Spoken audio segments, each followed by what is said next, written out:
ओम नमस्ते जी। आपका स्वागत है आपका अपना चैनल आओ वेद पढ़े में। इस चैनल पर केवल आचार्य प्रदीप कुमार शास्त्री जी का ऑनलाइन व ऑफलाइन शास्त्रीय कक्षाओं के वैदिक व्याख्यान उपलब्ध होंगे। अपने चैनल पर आने वाले वीडियो की सूचना पाना चाहते हैं तो लाइक और सब्सक्राइब करें तथा घंटी के बटन को दबाएं, जिससे कि वीडियो अपलोड होते ही सबसे पहले सूचना पा सकें। वेद पढ़ें पढ़ाएं, सुने सुनाएं, वेद का संदेश घर घर पहुंचाएं। ऋषि ऋण को चुकाएं, अपना कर्तव्य निभाएं, जीवन सफल बनाएं।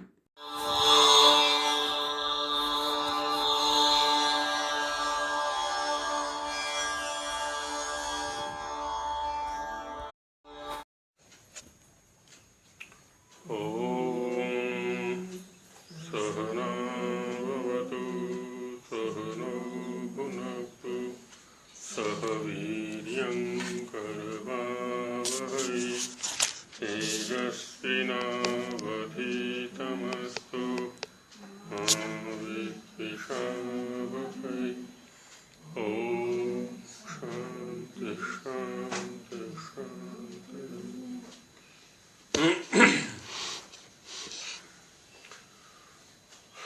वेदोत्पत्ति विषय के अंतर्गत चर्चा चल रही है। तो इसमें ईश्वर ने वेदों का ज्ञान उन 4 ऋषियों को ही क्यों दिया, अन्यों को क्यों नहीं दिया। केवल 4 ऋषियों को देने से ईश्वर में पक्षपाती होने का दोष आ रहा है, ऐसा पूर्व पक्षी ने जिज्ञासा रखी। तो उसमें समाधान अब आगे स्वामी जी महाराज करते हैं। अत्राह, अत्र माने इस शंका के विषय में। अत्र शब्द का सामान्य अर्थ तो होता है यहाँ। अब यहाँ भी तो परिस्थिति के अनुसार बदलता रहेगा ना। अत्र के वसंती, अब इस वाक्य के कितने अर्थ हो सकते हैं। यहाँ कौन रहते हैं। अब यदि आश्रम में खड़े होकर के प्रश्न किया जाएगा तो तात्पर्य अत्र का होगा आश्रम, कि आश्रम में कौन रहते हैं। अत्र मतलब यहाँ ना है, अत्र माने यहाँ। हाँ, और जंगल में चले गए अत्र के वसंती, तो अत्र का अर्थ क्या हो गया, जंगल हो गया। शहर में चले गए तो अत्र का अर्थ शहर हो गया। अब यहाँ भी कहा अत्र आह, शंका का प्रसंग चल रहा है। हाँ, सर्वनाम। अत्र तत्र सर्वत्र, है ना, सर्वनाम है सभी ये। तो अत्र माने इस शंका के विषय में, है ना, जो शंका यहाँ पर की गई है, ईश्वर पक्षपाती है या न्यायकारी है, इस विषय में आह, है ना। अब आगे समाधान किया जाता है, कहते हैं अव्यय। तो कहते हैं कि अतः, अतः माने इस हेतु से। किस हेतु से, इन 4 ऋषियों को ज्ञान देने के हेतु से। उसने कहा ना कि 4 ऋषियों को ज्ञान देने के कारण से ईश्वर पक्षपाती है, पूर्व पक्षी ने ये कहा। तो कहते हैं स्वामी जी यहाँ पर, अतः इस हेतु से ईश्वरे पक्षपातस्य लेशोपि नैव आगच्छति। ईश्वर में पक्षपात का लेश, लेश माने बिंदु, थोड़ा, तोक, है ना। स्वल्प माने पक्षपात का थोड़ा सा भी अंश नहीं आता है। थोड़े से अंश में भी ईश्वर पक्षपाती नहीं ठहरता है। पक्षपात का दोष उसमें नहीं आ रहा है।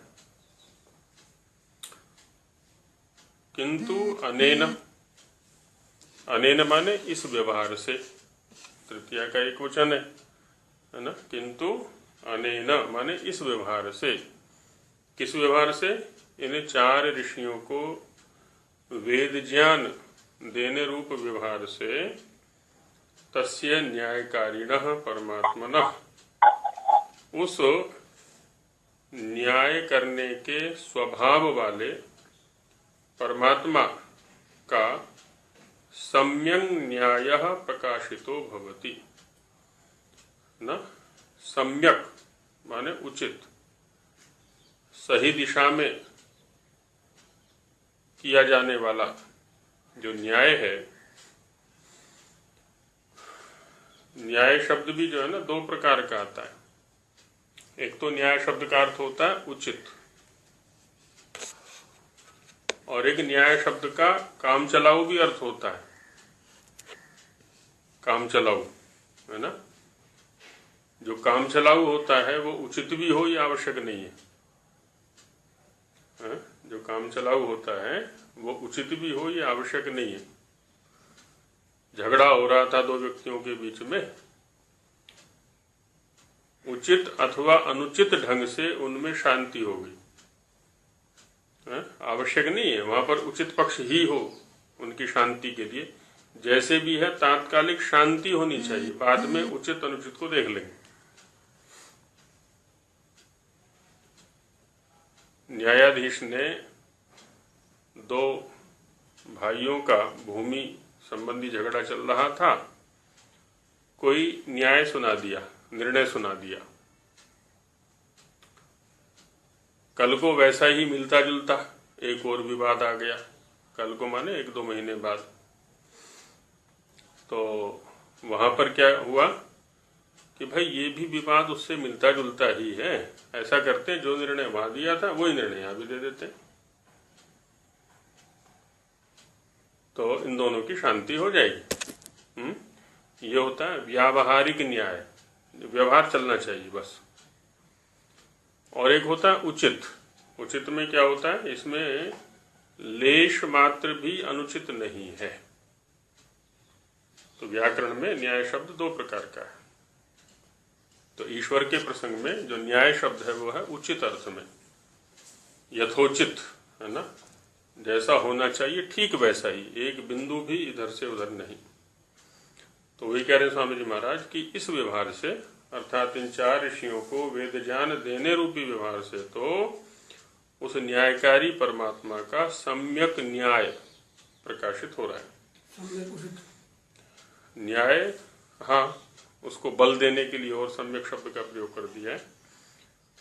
कुतः, कैसे, ये समझाइए। माने हमें तो पक्षपात दिखाई पड़ रहा है, इतने सारे जीव हैं, सभी जीवों का कल्याण करना चाहता है, तो सभी को वेद ज्ञान देवे, इन 4 को ही क्यों दे रहा है?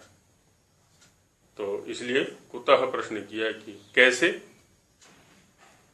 तो कहते ये बताओ न्याय कहते किसको है? ईश्वर न्यायकारी है ना, न्यायकारी में न्याय शब्द है, और न्याय शब्द का क्या अर्थ है? तो वही कह रहे हैं न्याय इति अस्यैव नाम अस्ति। ये जो न्याय शब्द है ना, न्याय इति, न्याय यह शब्द, अस्यैव इस व्यवहार का ही नाम है। जो ये न्याय शब्द है वो किस व्यवहार का नाम है कि यो यादृशम कर्म कुर्यात् तस्मै तादृशमेव फलम दद्यात्। जो जिस प्रकार का कर्म करे उसको उसी प्रकार का फल देना, ये कहलाता न्याय है ना, यथोचित व्यवहार। अत्रैवं वेदितव्यम, इस प्रसंग में, अत्र माने इस प्रसंग में, एवं इस प्रकार से वेदितव्यम जानना चाहिए है ना। इस प्रसंग में ऐसा जानो कि तेषाम एव, तेषाम माने उन 4 ऋषियों का, एव माने ही, तो उन 4 ऋषियों का ही पूर्व पुण्यम आसीत, पूर्व जन्म में कृत पुण्य कर्मों का संचय इस प्रकार का था। उनका पूर्व पुण्य था। अभी तो कोई पुण्य है नहीं, क्योंकि अभी तो कोई कार्य किया ही नहीं उन्होंने सृष्टि के आदि में। आसीत यतः खलु एतेषां हृदये वेदानां प्रकाशः कर्तुं योग्योऽस्ति। जिससे, यतः माने जिससे, खलु निश्चित रूप से, एतेषां हृदये इन ऋषियों के हृदय में ही वेदानां प्रकाशः वेदों का प्रकाश कर्तुं योग्योऽस्ति, है ना, किया जाना योग्य है। तो ये न्याय ही तो हुआ। पूर्व जन्म कृत पुण्य उनके पास है, पुण्य है, तो उनके हृदय में ये वेद ज्ञान का प्रकाश हुआ। वेद ज्ञान का प्रकाश किया जा सकता है, अन्यों के हृदय में नहीं। और ये चीज अभी भी संभव है। हम लोग स्वभाव से बहानेबाज होते हैं और किसी ना किसी तरह से अपने आप को बचाने का प्रयास करते रहते हैं कि कुछ भी करके स्वयं को बचा जाए। हमें प्रमाण मिल गया निरुक्त में कि साक्षात्कृत धर्माण ऋषयो बभूव। इस सृष्टि के आदि की स्थिति ऐसी थी कि उस समय सत्व प्रधान लोग थे। अब वो संभव नहीं है। बचा लिया अपने आप को कि वो तो सृष्टि के आदि में ही स्थिति संभव है, अब संभव नहीं है। यदि वो परिस्थिति हम अपने साथ आज उत्पन्न कर दें तो आज भी संभव है। वहां परिस्थिति क्या है कि उनकी विक्षिप्त स्थिति नहीं है, विषयों में आसक्त नहीं है, इंद्रियां विषयों के प्रति नहीं जा रही है। आज वो अपनी स्थिति कर ले। जो ऋषियों ने हमें अष्टांग योग दिया, वो उस स्थिति में पहुंचने का मार्ग ही तो है। यम नियम आसन प्राणायाम प्रत्याहार, है ना। इस स्तर पर तो सब प्रयास कर सकते हैं, फिर आगे चले धारणा ध्यान समाधि। तो वो जब हम उस स्थिति में पहुंच गए, अब हम दोनों की स्थिति एक हो गई है। यदि कोई आडंबर बीच में नहीं है, यदि कोई प्रदर्शन बीच में नहीं है, इस व्यवहार को भी थोड़ा हमें गहराई से ध्यान में रखना है और अपने चरित्र के साथ में इसका योग करना है, संबंध करना है कि यदि आंशिक रूप से भी हमारे चरित्र में प्रदर्शन आ गया, दिखाने की भावना आ गई, लोग मुझे समझें कि ये 1 घंटा संध्या करता है, लोग मुझे समझें कि ये बड़ी उपासना करता है 2 घंटे 3 घंटे, ऐसे दिखाने की वृत्ति आ गई। अब मैं क्या ना दूसरों के लिए कर्म कर रहा हूं, अपनी उन्नति के लिए नहीं कर रहा। लोग मुझे ऐसा समझें। अच्छा, उसी के अनुरूप मैं कपड़े भी पहन लेता हूं, उसी के अनुरूप मैं अपने हेयर स्टाइल भी कर लेता हूं, बालों को भी बिखेर लूंगा, जटाएं रख लूंगा या मुंडन करा लूंगा, उसी के अनुरूप मैं बातें भी करने लगता हूं। अब ये सब प्रत्यात्म वेदनीय है। प्रत्येक व्यक्ति को ये तो आत्मनिरीक्षण का वस्तु है कि किसी भी अंश में, है ना। अच्छा, चर्चा के स्तर पर भी हो सकता है कि मैं चर्चा ऐसी करूं, बड़ी बड़ी बातें ईश्वर की, मुक्ति की, मोक्ष की, अध्यात्म की, लोग मुझे आध्यात्मिक समझें, लोग मुझे मुक्ति मार्ग का पथिक समझें, लोग मुझे ईश्वर भक्त समझें। अब ये वाणी के स्तर पर प्रदर्शन हो गया। कपड़े वैसे पहन लिए तो वस्त्रों के स्तर पर प्रदर्शन हो गया। लोगों को दिखाने की दृष्टि से हम बैठने लगे, वो आसन आदि के दृष्टि पर। तो जहां भी प्रदर्शन होगा वहां से दर्शन गायब हो जाएगा। फिर जो वास्तविकता है ना वो गायब हो जाएगी, प्रगति अवरुद्ध हो जाती है हमारी। तो ऋषियों ने तो वो मार्ग हमें दिखाया है, वो उपाय हमें दिए हैं, जिन उपायों को करके जिस मार्ग पर चल करके हम आज भी वहां पहुंच सकते हैं। कहाँ पहुंच सकते हैं? जिसके लिए निरुक्तकार कहते हैं साक्षात्कृत धर्मान ऋषयो बभूवु। सीधा साक्षात्कार करने की स्थिति में, सत्व प्रधान स्थिति में, निरुद्ध स्थिति में चित्त को जहां चाहे वहां लगा दे,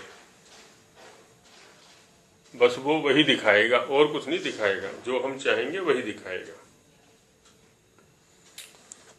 तो इसलिए बहानेबाजी नहीं करनी चाहिए हमें। कुछ बहानेबाजी करते हैं जी अब तो हमारी उम्र होली, कुछ बहानेबाजी करते हैं जी हमारे तो बड़ी परेशानियां हैं, कहीं पारिवारिक है तो सामाजिक है तो कहीं ये है तो वो है, आदि आदि हो भी सकती है थोड़ी बहुत, क्योंकि प्रारब्ध भी हमारे साथ है।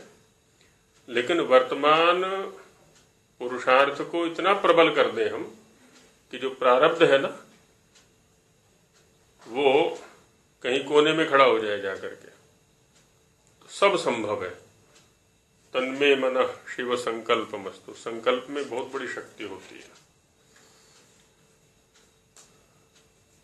अब इसमें जब स्वामी जी ने ये समाधान किया कि उनका पूर्व पुण्य था जिसके कारण से इनके हृदय में वेदों का प्रकाश किया जा सकता है, किया जा सका। अब इसमें पुनः प्रश्न बना एक कि जी अभी तो वो सृष्टि के आदि की स्थिति में है, अभी तो कोई कर्म किया ही नहीं उन्होंने, ना पुण्य किया है ना पाप किया, तो पुण्य कहाँ से आ गया उनके पास? ये सामान्यतः उठने वाली शंकाएं हैं जो उठा करती हैं कि सृष्टि का आरंभ है, नया नया जन्म हुआ है, उससे पहले तो कोई जन्म ही नहीं है, तो ना पुण्य है ना पाप है। तो किंच माने और तो क्या, तेतु सृष्टि प्रागुत्पन्ना, वो चारों तो सृष्टि के आरंभ में उत्पन्न हुए, जब एकदम सृष्टि उत्पन्न हुई। सृष्टि माने मनुष्य सृष्टि, मानव सृष्टि। जो भौतिक सृष्टि है उसकी स्थिति अलग है, क्योंकि यहाँ पर वेदोत्पत्ति का प्रसंग चल रहा है, इसलिए मानव सृष्टि से तात्पर्य है। तेषाम पूर्व पुण्यम कुतागतम, जैसे अभी तो कह देते हैं, कह सकते हैं कि विद्यार्थी अवस्था में इसने बहुत परिश्रम किया, इसलिए वेद को अच्छा समझ रहा है। कब? विद्यार्थी काल के बाद।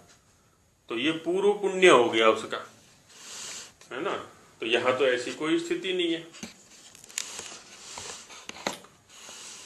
तो उनका पुण्य कहां से आ गया? वो भी पूर्व पुण्य। अत्र ब्रूमः, अब ये जो शंका की है आपने पूर्व पुण्य के विषय में, तो उसको भी बताते हैं। सर्वे जीवा स्वरूपतो नादयः, है ना। इस चीज को हमें ध्यान रखना चाहिए, अपने चरित्र के साथ जोड़ लेना चाहिए इन बिंदुओं को कि हम अनादि हैं।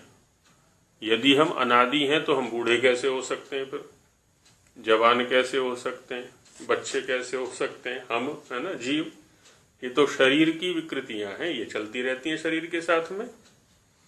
मिलेगा छूट जाएगा, मिलेगा छूट जाएगा, छोटा होगा बड़ा होगा, जवान होगा बूढ़ा होगा, मर जाएगा, आदि आदि। सर्वे जीवा स्वरूपतो नादयः सन्ति, है ना, उनका ये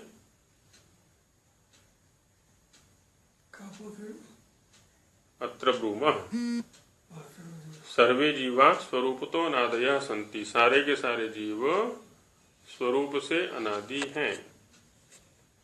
अनादि है माने जिनका कोई आदि नहीं है। जैसे चक्र का आरंभ कहाँ से होता है? चक्र है कोई चक्का पहिया हमारे सामने गोल गोल, का यदि पूछा जाए तो उसका आरंभ कहाँ से होता है? तो जैसे उसमें ना आदि है ना अंत है, बाकी जहां से पकड़ लो वहीं उसका आदि हो गया और वहीं उसका अंत हो गया, कहीं से भी पकड़ लो।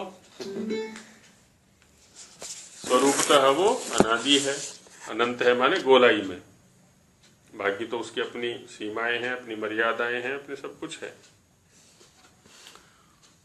तो हमारा जो अस्तित्व है ना, एक होता है जीव और एक होता है आत्मा। दोनों में अंतर है कुछ नहीं? क्या अंतर रहेगा? जीव तो शरीरधारी होगा, आत्मा जो है अकेली। हाँ, जीव प्राण धारणे धातु है व्याकरण में। तो जब प्राणों को धारण करता है ये, अब वो किसी भी शरीर में कर सकता है, शरीर में ही करेगा। अकेले आत्मा को तो प्राणों की आवश्यकता है नहीं, शरीर के संरक्षण के लिए प्राण चाहिए हमें। तो तब कहलाता है ये जीव अथवा जीवात्मा, है ना। जीव सहित आत्मा, जीवात्मा। तो जीव जो संज्ञा हो गई एक तरह से इस शरीर की हो गई, देखा जाए तो। प्राण धारण तो इसी को करना है साधन के रूप में। भाई तेल पानी तो गाड़ी को ही चाहिए ना, तेल पानी गाड़ी को चाहिए। आत्मा तो इसका संचालक हो गया, या इसका प्रयोक्ता, प्रयोग करने वाला हो गया। तो सर्वे जीवा अनादया, स्वरूप से अनादि हैं। तेषाम कर्माणि सर्वम कार्यम जगच्च प्रवाहेणैव अनादीनि सन्तीति। अब देखिए, अनादि जो शब्द है वो दो प्रकार का हो गया यहाँ पर। एक पहले वाक्य में प्रयोग किया स्वामी जी ने, स्वरूप से अनादि। दूसरा प्रयोग किया प्रवाह से अनादि, है ना। प्रवाहेणैव अनादीनि सन्ति, प्रवाह से अनादि। इन दोनों में मौलिक अंतर है, स्वरूप से अनादि और प्रवाह से अनादि। ये जो संसार है जिसमें हम इस समय हैं अस्तित्व में, ये अनादि है या इसका आदि है? आदि है, उत्पन्न हुआ है सृष्टि का, इस वर्तमान सृष्टि का आरंभ हुआ है और वर्तमान सृष्टि का अंत भी होगा कभी ना कभी, जो भी इसका कालखंड विशेष है। जैसे ये शरीर है हमारे पास, ये शरीर हमें एक दिन प्राप्त हुआ है माता पिता के माध्यम से, और एक दिन ये छूट जाएगा। तो जिस दिन प्राप्त हुआ था वो आदि हो गया इस शरीर का, और जिस दिन ये छूटेगा वो अंत हो गया इस शरीर का। ठीक है, ऐसे ही सृष्टि है, वो बड़ा शरीर हो गया। सृष्टि जो है वो बड़ा शरीर हो गया, तो वो भी कैसा हो गया? इसको बोलेंगे हम सादि शांत। सादि माने आदि के सहित, और शांत माने अंत के सहित। तो एक तो जैसे परमेश्वर क्या है? अनादि अनंत। और हम क्या है? जो जीव है वो भी अनादि अनंत, है ना। अनादि अनंत, ना आदि है ना अंत है। कैसे? स्वरूप से। लेकिन ये सृष्टि कैसी हो गई? सादि शांत, इसका आदि भी है और अंत भी है। शरीर कैसा हो गया? सादि शांत, इसका आदि भी है और अंत भी है। लेकिन ये शरीर, ये सृष्टि अनादि अनंत भी है। कैसे? प्रवाह से। ऐसे शरीर हमें कब से मिल रहे हैं? हमें नहीं पता। ये सृष्टि का बनना बिगड़ना कब से चल रहा है? तो इस रूप में ये हो गया प्रवाह से अनादि। इसको बोलते हैं प्रवाह से अनादि होना। प्रवाह का मतलब क्या है? ये प्रवाह जैसे जल का प्रवाह बह रहा है, ठीक है, ऐसे ही। अच्छा, वहां भी देखो, हम नदी के किनारे खड़े हो गए, क्या एक ही जल बह रहा है या हर क्षण नया नया आ रहा है? लेकिन हमें दिख रहा है कि जब से हम पैदा हुए तब से नदी बह रही है, और इतना ही पानी रहता है इसमें। तो ये क्या है? ये दृष्टि भेद, ये दृष्टि भेद होता है। तो वैसे यहाँ पर भी क्या है? ये संसार अब आदि वाला भी है, अंत वाला भी है। एक तो ये पक्ष हो गया। दूसरा ये हो गया स्वरूप से। स्वरूप से ये सादी है, शांत है, क्योंकि इसका ये उत्पन्न भी होता है और ये नष्ट भी होता है।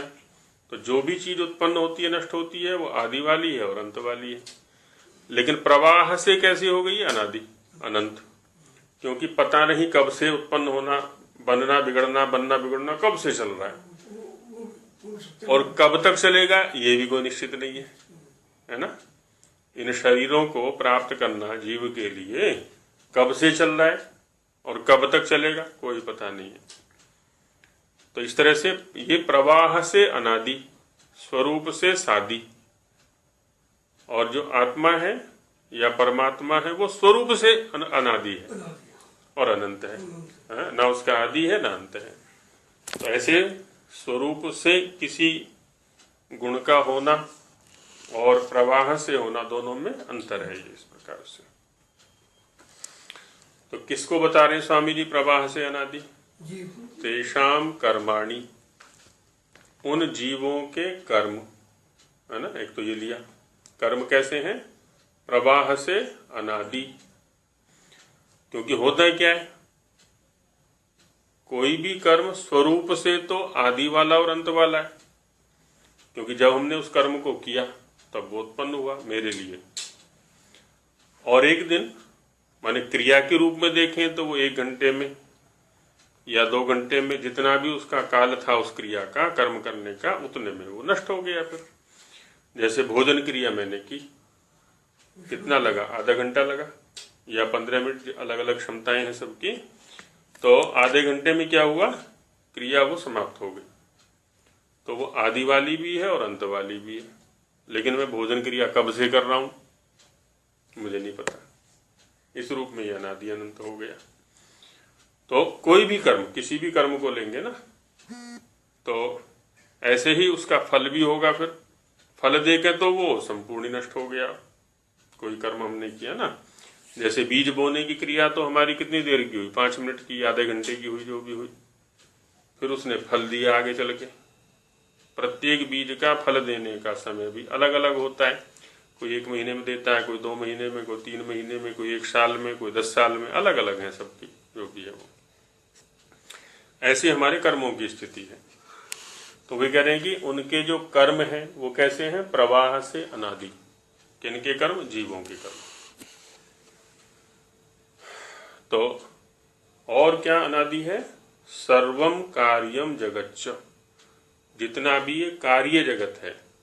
जगत 2 प्रकार का होता है, एक कारण जगत और एक कार्य जगत, है ना। कारण रूप जो प्रकृति है वो स्वरूप से अनादि है, लेकिन जो कार्य जगत है वो प्रवाह से अनादि है।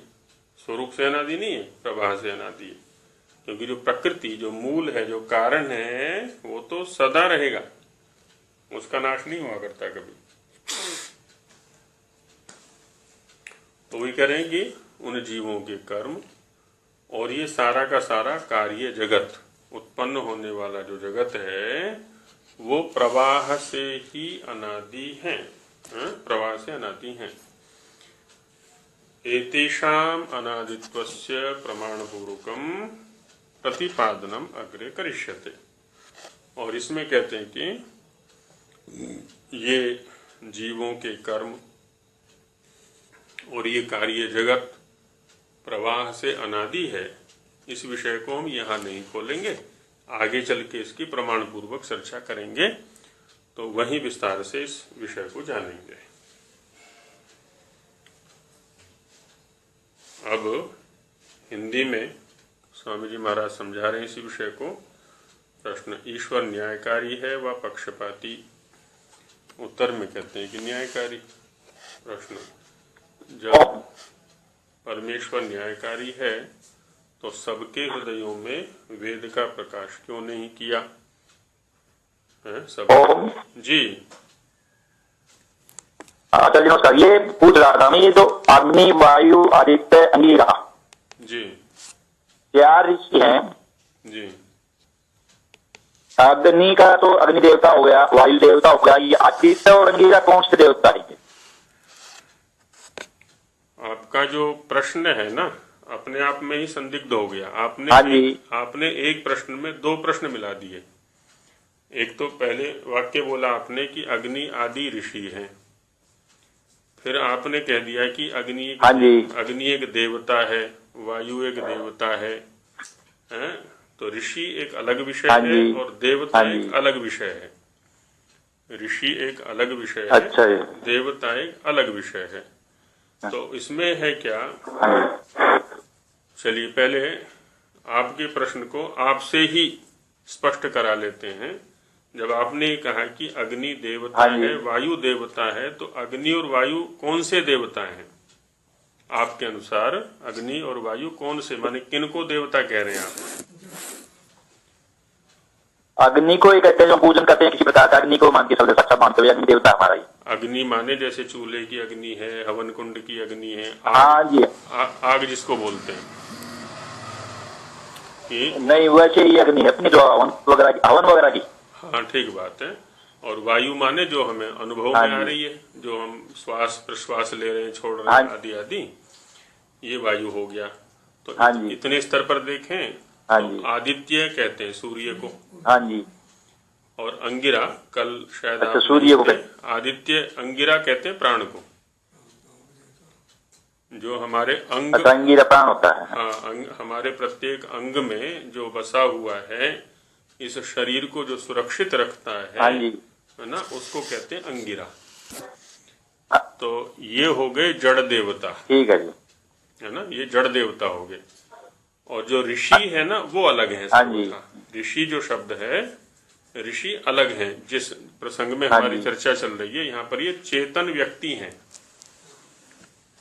वैसे ही हाँ जी, हाँ जी। जैसे कि हम है ना, हमारे जैसे ही ये चेतन मनुष्य देहधारी रहे हैं। इन नामों तो यहाँ ऋषि हाँ जी, आते रहेंगे अभी। हाँ जी, ठीक है जी। हाँ तो ऐसा रहेगा। आदि में रहे हैं कभी मनुष्य देह में। जी जी जी, हाँ। माने जैसे हम है ना आज ठीक है, शरीरधारी, वैसे क्लियर होगा जी। जी जी, ऐसा रहेगा। ठीक है जी, ठीक। तो सबके हृदयों में वेदों का प्रकाश क्यों नहीं किया? क्योंकि चारों के हृदय में प्रकाश करने से ईश्वर में पक्षपात आता है। इतने सारे जीवों के रहते हुए केवल चारों को ही पढ़ाया जाए, ये पक्षपात आ गया उसमें। उत्तर में कहते हैं कि इससे ईश्वर में पक्षपात का लेश भी कदापि नहीं आता है ना। लेश शब्द जो है ना, वो थोड़े के अर्थ में आता है। लेश अल्पी भावे एक धातु है, लेश अल्पी भावे। तो अल्प माने थोड़ा सा, लेश है ना, लेश माने थोड़ा सा, तो थोड़ा सा भी पक्षपात नहीं आता है। किंतु उस जी तो अच्छा जी, कट गया था, अंगीरा का मतलब क्या बताया था? प्राण, प्राण प्राण। जी, उपनिषदों को पढ़ेंगे तो उसमें खूब विस्तार से चर्चा आई है इसकी। अच्छा। और प्रधान प्राण के रूप में वहां पर लिया हुआ है इसको। ये वाला अंगिरा नहीं है, ऋषि वाला, वो जड़ वस्तु की जो चर्चा चल रही थी ना हमारी उस प्रसंग में। हाँ, प्राण मतलब अंगिरा का नाम प्राण है। हाँ, माने और भी कई अर्थों में आए हुए हैं ये सभी शब्द, और भी कई अर्थों में आए हुए हैं। जैसा जैसा हम अध्ययन करेंगे तो पता चलेगा, है ना। तो लेकिन प्राण के लिए अंगिरा शब्द प्रसिद्ध है। जड़ पदार्थों में।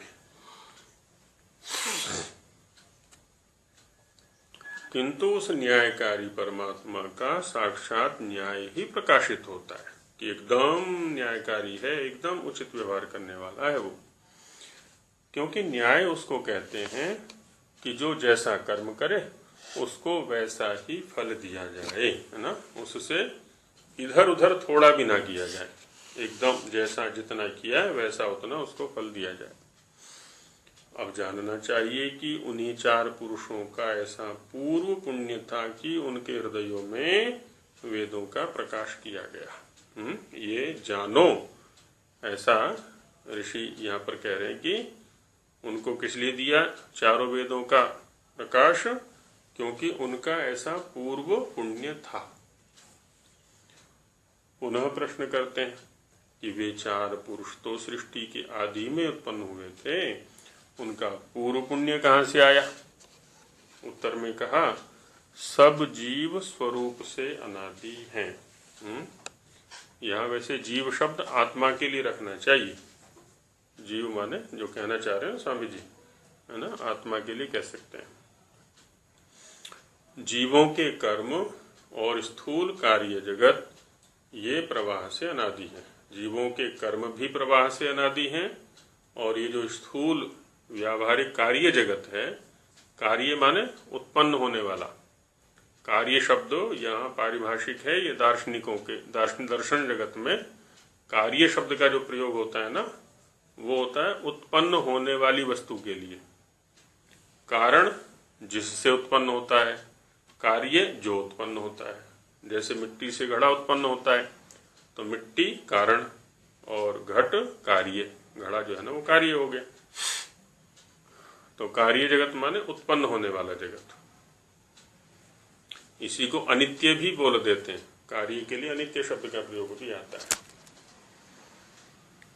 ये प्रवाह से अनादि हैं। इनके अनादित्व का प्रतिपादन प्रमाण पूर्वक आगे करेंगे, है ना। यहाँ चूंकि प्रसंग दूसरा चल रहा है, अब यदि जगत की व्याख्या करने लगेंगे तो फिर प्रसंग से हम हट जाएंगे, इसलिए यहाँ इसको छोड़ देते हैं।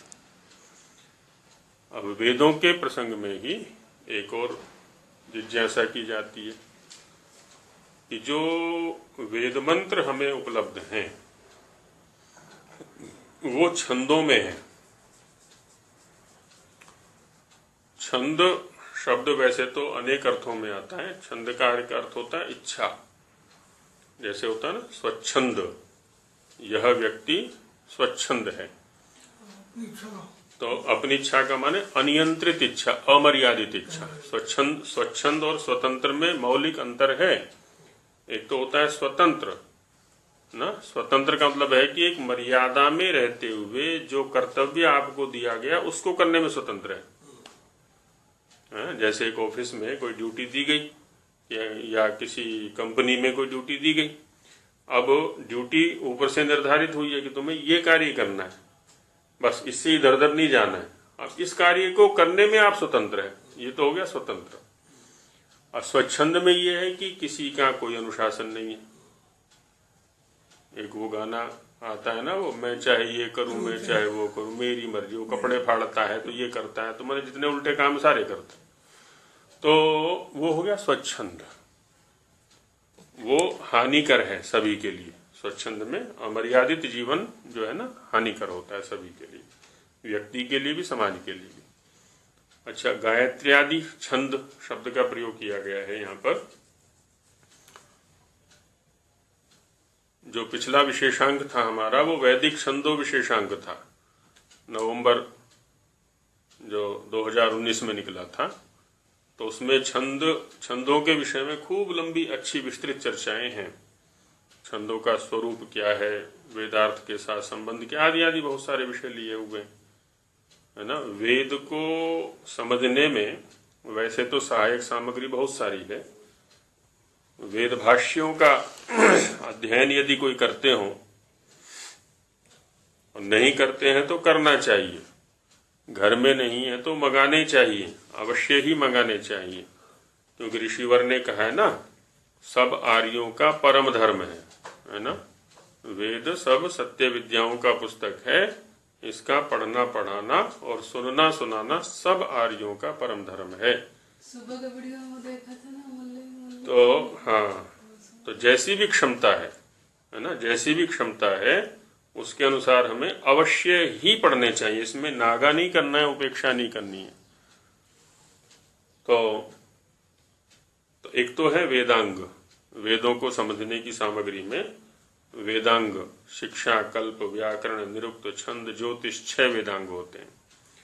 6 उपांग होते हैं, न्याय, वैशेषिक, सांख्य, योग, मीमांसा और वेदांत। इनको उपांग बोलते हैं, जो दर्शन के नाम से विख्यात हैं। फिर ब्राह्मण ग्रंथ हैं, आरण्यक ग्रंथ हैं, उपनिषद हैं। ये सब क्या सहयोगी सामग्री है। अब हम वेद के अंदर घुसते हैं, इन सबको पढ़ करके वेद तक पहुंचते, तो वहां भी कुछ और सहयोगी चीजें हैं। वहां देखा होगा ऋषि दयानंद जी महाराज ने तो प्रत्येक मंत्र के साथ उनका संकेत किया हुआ है। ऊपर लिखा हुआ है ऋषि, देवता, छंद, स्वर, है ना। ये 4 विषय और वहां पर निर्दिष्ट हैं। तो हमने वेदवाणी के माध्यम से ऋषि विशेषांक भी निकाला, देवता विशेषांक भी निकाला, वैदिक ऋषि विशेषांक, वैदिक देवता विशेषांक, वैदिक छंद विशेषांक और इस बार निकाल रहे हैं वैदिक स्वर विशेषांक। स्वर में षड्जादि स्वर भी आते हैं और उदात्तादि स्वर भी आते हैं। अब जो जो कम से कम सेवा मुक्त हो चुके हैं ना, तो उनका तो परम कर्तव्य है कि अधिकतम समय इसमें लगाएं, वेद के स्वाध्याय में लगाएं। ये उनका परम कर्तव्य है, इधर उधर की चेष्टाएं सब अपने पुत्रों को सौंप करके। तो उसमें छंद है एक विषय, और वो छंद गायत्र्यादि है। गायत्र्यादि छंद जो है सप्तकों में विभक्त हैं, साथ साथ करके वर्गीकरण किया हुआ है। तो एक अक्षर से लेकर के 104 तक की गणना है, और फिर उसमें गणित इतना विलक्षण है छंद शास्त्र के अंदर, उसमें प्रस्तार बनते हैं, फिर आगे से आगे असंख्य स्थिति में पहुंच जाते हैं वो। ठीक वैसे ही जैसे सूर्य से किरणें निकला करती हैं, 7 रंगों में 7 प्रकार की किरणें हैं, और जितना जितना उनका विस्तार होता जाएगा, है ना, आगे से आगे वो असंख्य स्थिति में पहुंच जाती हैं। बस उपमा वही दी जाती है वहां पर, और एक समय ऐसा आता है कि वो सारे ब्रह्मांड को व्याप्त कर लेती हैं, या एक सौर परिवार को कह लें, तो वही छंदों की स्थिति है। तो गायत्र्यादि छंदो रचनमपि ईश्वरेण विकृतम, क्या गायत्र्यादि जो छंदों की रचना है वो भी ईश्वर ने ही की है। जो भी वाणी हम बोलते हैं ना, एक तो होता है नियत माने निश्चित अक्षरों में बोलना, जिनको हम कविता बोलते हैं, श्लोक बोलते हैं, पद्य बोलते हैं। तो उसमें क्या है ना, एक निश्चित सी दोहा है और बहुत सारी विधाएं हैं, ये सब पद्य कहलाते हैं। दूसरी होती है गद्य, जिसमें अक्षर नियत नहीं है, शब्द नियत नहीं है, जैसे अभी हम पढ़ रहे हैं ना, ये गद्यात्मक है। और बाकी जैसे रामायण है, महाभारत है, गीता है, वेद मंत्र हैं, और बहुत सारी पुस्तकें हैं, तो ये क्या है, पद्य हैं, श्लोक आदि में है। तो उनमें अक्षर नियत है, निश्चित है कि एक वाक्य में इतने ही अक्षरों का प्रयोग करना है, उसको छंद बोलते हैं। तो उसमें से गायत्री छंद है, जैसे विश्वानि देव, ये गायत्री छंद है। शन्नो देवी, ये गायत्री छंद है। गायत्री छंद में 24 अक्षर होते हैं, 3 चरण होते हैं, 3 पाद होते हैं, एक पाद में 8 अक्षर होते हैं, तो 8 किया 24। तो वो जो छंदों की रचना है, क्या वो भी ईश्वर ने की है। अब कहते हैं कि इयम कुतः शंका भूत, भाई ये शंका कहाँ से उठ गई तुम्हें। इयम माने यह, कुतः कहाँ से, शंका अभूत, शंका उत्पन्न हुई तुम्हें। किम जी। अच्छा जी, ये अभी बात हुई कि सूर्य की किरणें निकलती हैं, फिर विस्तार होता है और संख्या और सारे ब्रह्मांड को वो प्रकाशित करती हैं। तो सूर्य अनेक है जी या एक है। यदि संपूर्ण ब्रह्मांड में हम जाएं तो ब्रह्मांड तो बहुत बड़ा है। ब्रह्म माने बड़ा, अंड माने अंडा। एक क्षुद्र अंड होता है, छोटा अंडा, और एक जैसे ये हम शरीर लिए बैठे हैं, ये छोटा हो गया। ब्रह्म माने बड़ा और अंडा, है ना, बड़ा अंडा हो गया वो। तो उसमें तो निश्चित रूप से जैसा ज्योतिष में अध्ययन करते हैं, या आजकल खगोल वाले अध्ययन कर रहे हैं विज्ञानी, तो अनेक वो हैं सौर मंडल हैं, है ना। अनेक सौर मंडलों को मिला करके क्या है ना, एक वो आकाश गंगा बनती है, गैलेक्सी बोलते हैं। और वो आकाश गंगाएं भी अनेक हैं, फिर कितनी है वो सीमा ही नहीं है। तो एक आकाश गंगा के अंदर कितने सौर मंडल हैं, तो एक सौर मंडल में एक सूर्य हो गया। तो ऐसे असंख्य स्थिति बनेगी। तो एक सौर मंडल तक सीमित होकर के हम चिंतन कर सकते हैं, क्योंकि वो सौर मंडल भी तो बड़ा विस्तृत है हमारी दृष्टि से देखें।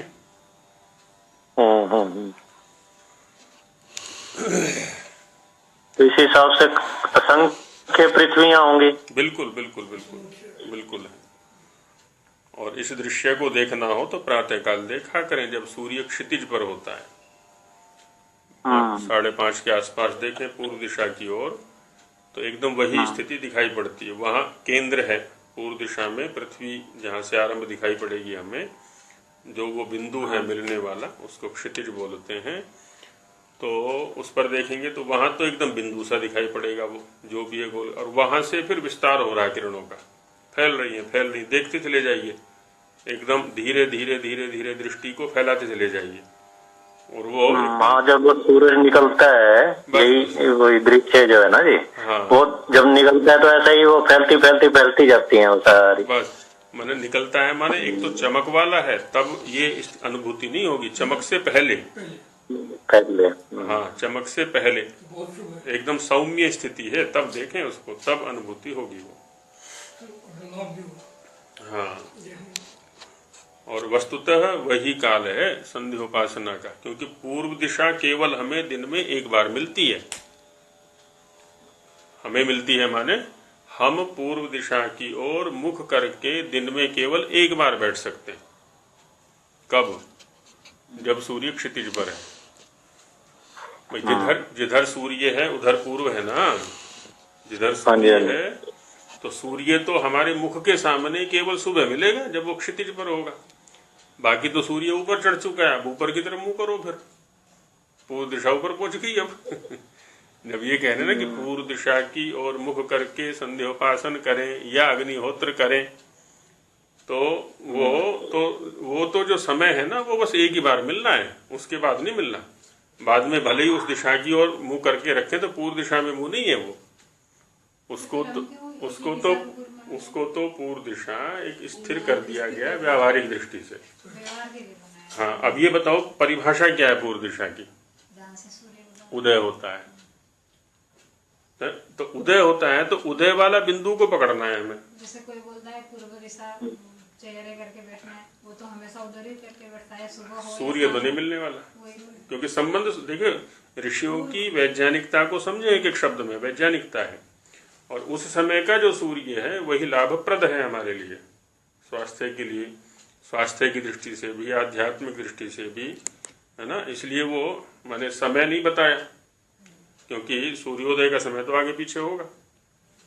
सूर्योदय को बता दिया कि बस पूर्व दिशा में मुंह करके बैठे हैं, तो पूर्व दिशा तो प्रातः काल मिलेगी हमें। बस नदी में नहाने का यही तो वैज्ञानिकता है, वो किरणें पड़ती है पानी में, किरणें पड़ती हैं, उसमें शोधन होता है उसका। जैसे सूर्यास्त पश्चिम में होता है, हाँ, फिर वो गलत है?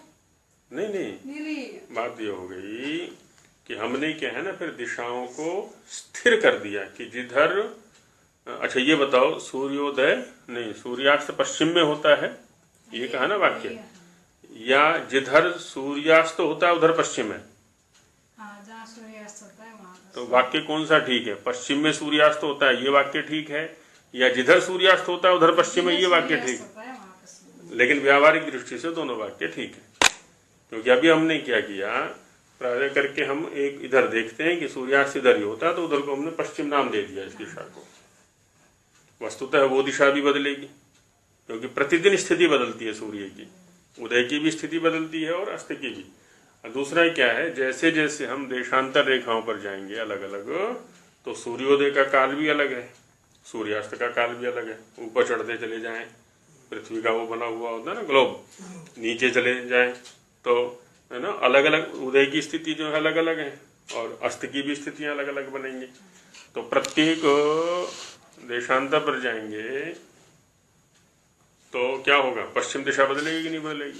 पूर्व दिशा ही बदलेगी, पश्चिम दिशा ही बदलेगी, क्योंकि पश्चिम कौन है? जहाँ सूर्यास्त हो रहा है। पूर्व कौन है? जहाँ सूर्योदय हो रहा है। तो उदय को पकड़ना है बस, पूर्व दिशा उसी समय मिलेगी हमें, सूर्य के उदय से संबंध है इसका। तो अब इसमें कह रहे हैं कि यम कुतः शंका भूत, कि भाई ये शंका कैसे हो गई आपको, कहां से हुई? किम ईश्वरस्य गायत्र्यादि छंदो रचन ज्ञानम नास्ति, क्या ईश्वर को गायत्र्यादि छंदों के रचना का ज्ञान नहीं है? अस्तिव, है ना, है ही। क्यों? तस्य सर्व विद्यावत्वात्, ये हेतु दे दिया उसमें।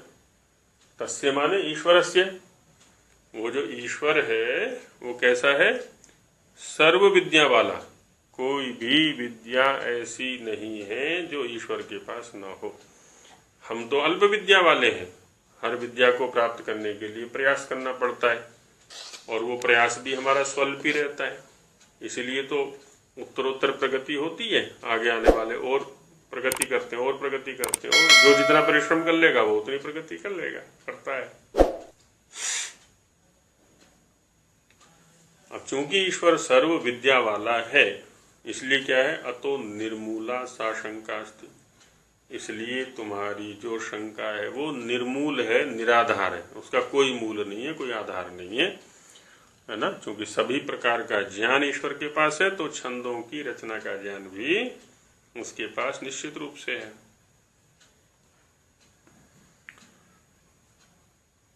अब कहते हैं एक ऐतिहासिक साक्ष्य हमें प्राप्त होता है, क्या, चतुर्मुखेन ब्रह्मणा वेदा निरमायिषत इति ऐतिह्यम।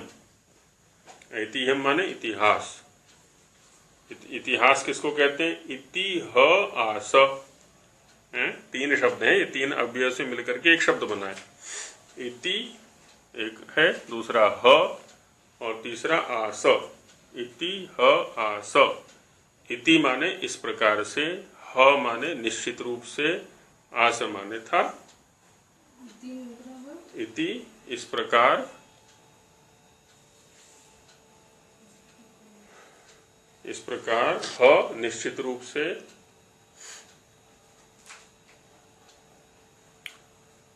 आस था या है, कुछ भी कह लो, है ना। तो और दूसरी एक परिभाषा दी जाती है इतिहास की, उपदेश पारंपर्येण अनवच्छिन्नम ज्ञानम इतिहास। उपदेश की परंपरा से, है ना, कैसी परंपरा से, जिस परंपरा का उच्छेद ना हुआ हो, बीच में वो टूटी ना हो परंपरा। गुरु परंपरा जैसे होती है ना, इससे इसने बताया, इसको इसने बताया, इसको इसने बताया, तो उपदेश पारंपर्येण अनवच्छिन्नम ज्ञानम इतिहास। उपदेश की परंपरा से, है ना, उस उपदेश की परंपरा के न टूटने से प्राप्त जो ज्ञान है उसको भी इतिहास बोलते हैं, माने गुरु परंपरा से, है ना। गुरु परंपरा से कह लें, पितृ परंपरा से कह लें, जो भी है ना, तो ये आगे से आगे चलता रहता है, वो उसको भी इतिहास बोलते हैं। तो कहते हैं कि ऐतिहासिक कथन उपलब्ध होता है कि चतुर्मुखेण, चार हैं मुख जिसके, चत्वारि मुखानि यस्य सह चतुर्मुख तेन, है ना, चार मुख वाले ब्रह्मणा, ब्रह्मा जी ने, वेदों को निरमायिषत निर्माण किया। चार मुख वाले ब्रह्मा जी ने वेदों का निर्माण किया, इति ऐतिह्यम, ऐसा इतिहास से हमें पता चलता है ना। अब यहाँ जो ऐतिह्य शब्द है ना, वो ऐसे अर्थ में है कि लोग ऐसा कहते हैं। जैसे आजकल भी कुछ बातें ऐसी चलती है ना आपस में कि जी लोग तो ऐसा कहते हैं, लोग ऐसा कहते हैं माने ऐसी परस्पर जो कथन परंपरा है ना, उससे उपलब्ध होता है। तो वैसे यहाँ पर भी है कि जी लोग तो ऐसा कहते हैं कि चार मुख वाले ब्रह्मा जी ने वेदों का निर्माण किया था, और आप कह रहे हैं कि ईश्वर ने रचना की है सारी, वेदों की भी, छंदों की भी, सब ग्रंथों की भी, जो कुछ भी कार्य है वो ईश्वर का ही है, आप ऐसा करें, तो ये परस्पर विरोध आ रहा है। तो इसका समाधान क्या है, इस पर कल चर्चा करेंगे। आज पूर्व पक्ष ले लिया है, कल उत्तर पक्ष लेंगे इसका। तो इन सबको लिखते अवश्य रहना, क्योंकि एक विषय पूर्ण होने पर फिर चर्चा करेंगे, एक दिन या 2 दिन। अभी तो चुपचाप मौन धारण करके प्रवचन श्रवण चल रहा है, फिर एक एक विषय को लेके चर्चा करेंगे। जैसे स्वामी जी यहाँ चर्चा कर रहे हैं ना, पूर्व पक्ष और उत्तर पक्ष उठा करके, तो वैसे हम भी चर्चा करेंगे आपस में कि ऐसा कैसे हुआ, ऐसे कैसे हुआ, ये कैसे हुआ, जिससे कि ये विषय हमारी बुद्धि से हमारी जिह्वा पर भी आ जाए, हमारी वाणी पर भी आ जाए, इसलिए वो आवश्यक है। अभी विराम देते हैं पाठ को। ओम सहना भवतु सहनौ भुनक्तु सह वीर्यं करवावहै तेजस्विनावधीतमस्तु मा विद्विषावहै। शांति शांति शांति। सभी को नमस्ते।